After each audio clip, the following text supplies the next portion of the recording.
Hi viewers. இன்னைக்கு June 12 மா சிறகடிக்க ஆசை சீரியல் என்னாச்சுன்னு சொல்லி பார்க்கலாம். அதுக்கு முன்னாடி சேனல் சப்ஸ்கிரைப் பண்ணாதவங்க மறக்காம சப்ஸ்கிரைப் பண்ணுங்க. இன்னைக்கு என்ன அப்படின்னு சொல்லி பார்த்தீங்கன்னா, இங்க வந்து சத்யாவும் ஸ்டேஷன்ல கம்ப்ளைண்ட் கொடுக்க வந்திருக்கிறாரு. அங்க முத்து வந்திருக்காருல்ல. இப்போ முத்து சத்யா வந்து இவர் தான் எங்க மாமா, இவர் மேல தான் எனக்கு டவுட்டா இருக்கு அப்படின்னோடனே, இப்போ அந்த போலீஸ் என்ன சொல்றாருன்னா 24 ஹவர்ஸ் கழிச்சு தான் இந்த மாதிரி காணாம போனாங்கன்னா கம்ப்ளைண்ட் எடுத்துக்க முடியும். அதுவும் இல்லாம உங்க குடும்ப பிரச்சனையை நீங்க வீட்லயே வச்சுக்கோங்க. 24 மணி நேரம் கழிச்சு அவங்க கடைக்காட்டி வாங்கன்னு சொல்லி அனுப்பி வச்சிடறாங்க. இப்போ முத்து தெரு தெருவா போய் தேடுறாரு. மீனா எங்கெல்லாம் போவாங்களோ அங்கெல்லாம் போய் போய் தேடி ரொம்ப டென்ஷன் ஆயிடுறாரு.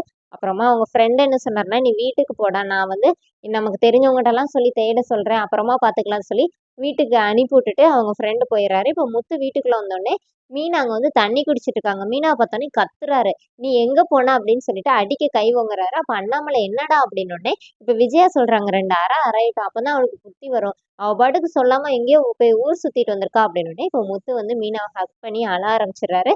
இப்ப வீட்டுல எல்லாருமே அங்க நிக்கிறாங்க. அப்போ உடனே மீனா சொல்றாங்க, எங்க நான் எங்க போனேன்னு யாருமே உங்கள்ட்ட சொல்லவே இல்லையானோடனே, நீ எங்க போனேன்னு எங்களுக்கு தெரியவே இல்லை, உன்னை காணும், நான் தெரு தெருவா போய் சுத்தி தேடிட்டு வந்திருக்கேன்னு சொல்லிட்டு ரொம்ப எமோஷனல் ஆகுறாரு முத்து. அப்போ உடனே மீனா அப்படியே பாக்குறாங்க. சரின்னு சொல்லிட்டு எல்லாருமே உட்காந்து பேச ஆரம்பிக்கிறாங்க என்ன நடந்துச்சுன்னு. அப்போ மீனா வந்து 2 பேர் வந்து மீனா கூப்பிடுறாங்க. இந்த மாதிரி கோயில்ல வந்து கும்பாபிஷேகம் வருது, அதுக்காக மாலை கட்டுறதுக்காக வான்னு சொல்லி கூப்பிட்டோடனே சரின்னு சொல்லிட்டு மீனா போறாங்க. அப்போ மீனா என்ன சொல்றாங்கன்னா, இருங்க வீட்டுல வந்து சொல்லிட்டு வரேன்னு சொல்லிட்டு மேல வரும்போது விஜயா தூங்கிட்டு இருக்காங்க. இங்க ஸ்ருதி வந்து ஹெட்போன் மாட்டி யார்கிட்டயோ பேசிட்டு இருக்காங்க. அப்போ பார்த்து மீனா பின்னாடி நின்னு, ரோகிணி இந்த மாதிரி சரி ஸ்ருதி, இந்த மாதிரி நான் வந்து கோயிலுக்கு பூ கட்ட போறேன்னு சொல்லிருங்க. அத்தை எந்திரிச்சு மாமா வந்தோடனே சொல்லிருங்கன்னோடனே, இப்போ ஸ்ருதி அவங்க கிட்ட அந்த கால் பேசிட்டு இருக்காங்கல்ல, அவங்க கிட்ட சொல்லிடுறாங்க. ஓகே சொல்லிடுறேன் அப்படின்னு சொல்லிட்டு, அப்போ மீனாவும் இவங்க நம்ம கிட்ட தான் சொல்லியிருக்காங்கன்னு சொல்லிட்டு மீனா போயிடுறாங்க. இப்போ ஸ்ருதி வராங்க. ஸ்ருதி வந்தோடனே ரவி வந்து கேட்குறாரு, என்ன நீ அண்ணி உன்கிட்ட சொல்லிட்டு தானே போயிருக்காங்க, நீ என்கிட்ட சொல்லவே இல்லைன்னொடனே, சொல்லிட்டு இப்போ ஸ்ருதி வீட்டுக்குள்ள நுழைஞ்சோடனே மீனாவை பார்த்து, எங்க மீனா போனீங்க, முத்து வர உங்களை தேடிட்டே இருந்தாராம்ல அப்படின்னு கேட்கவும் ரவி இந்த மாதிரி கேட்குறாரு. இப்போ ஸ்ருதி அப்படியே ஷாக் ஆகி நிற்கிறாங்க.